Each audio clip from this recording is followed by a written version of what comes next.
আগে শুভেন্দু অধিকারীর এই বক্তব্যটি শুনুন, তারপর বলছি। जेल में भेजने का जरूरत नहीं है। देश के रुपया में खाना खाएगा, कपड़ा देगा, मेडिसिन देगा। एक दामाद है ये लोग।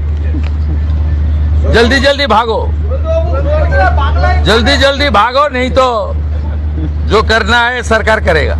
শুভেন্দু অধিকারী যেমনই এই বক্তব্য দিয়েছে, শয়ে শয়ে মানুষের ভিড় লেগে গেছে বর্ডার এরিয়াতে। ইল্লিগাল বাংলাদেশিরা বর্ডার এরিয়াতে লাইন লাগিয়ে দিয়েছে দেশে ফেরার জন্য। এটা উত্তর 24 পরগনার হাকিমপুরের একটা ভিডিও আপনি দেখতে পাচ্ছেন। সবাই লাইন লাগিয়ে আছে যাতে তারা বাংলাদেশে প্রবেশ করতে পারে। আমাদের দেশে কিছু বুদ্ধিমান মানুষ আছে, তাদের বক্তব্য কি? তাদের বক্তব্য এটা তো অসহায় মানুষ, এদের যাবার জায়গা নেই, তারা থাক না ইন্ডিয়াতে। আমি একটা উদাহরণ দিচ্ছি আপনাকে কতটা প্রবলেম এরা থাকলে। ধরুন আপনি 20,000 টাকা মাসিক ইনকাম করেন, আপনি তার মধ্যে 15,000 টাকা সংসার খরচ চালান, আপনার ওয়াইফ আছে, আপনার বাচ্চা আছে, 3 জনের সংসার আপনি খুব সুষ্ঠুভাবে চালাচ্ছেন। আজকে সেই সংসারে 2 জন মেম্বার চলে এলো, যাদের আপনি চেনেন না, যাদের আপনি জানেন না, যাদের আপনি কি ক্রিমিনাল কিনা সেটারও আইডিয়া নেই, তারা অসহায়। তো আপনার মন বড়, আপনি জায়গা দিন। এই 15,000 টাকাটা বেড়ে হয়ে গেল আপনার 18,000 টাকা সংসার খরচ। এবার যেহেতু আপনার মন উদার, সেই দেখে আরো 2 জন মানুষ আসলো যাদের আপনি আবারও চেনেন না। আপনি জানেন না আমার বউয়ের সাথে কি হতে চলেছে, আপনি জানেন না আপনার বাচ্চার সাথে কি হতে চলেছে, আপনি জানেন না আপনার সাথে কি হতে চলেছে, কিন্তু আপনি এবার দেখলেন 20,000 টাকায় আপনারা সংসার খরচ কুলোচ্ছে না, কারণ সেই ব্যক্তিগুলো তো কোনো কন্ট্রিবিউট করছে না। তখন আপনি কি করবেন? এইভাবে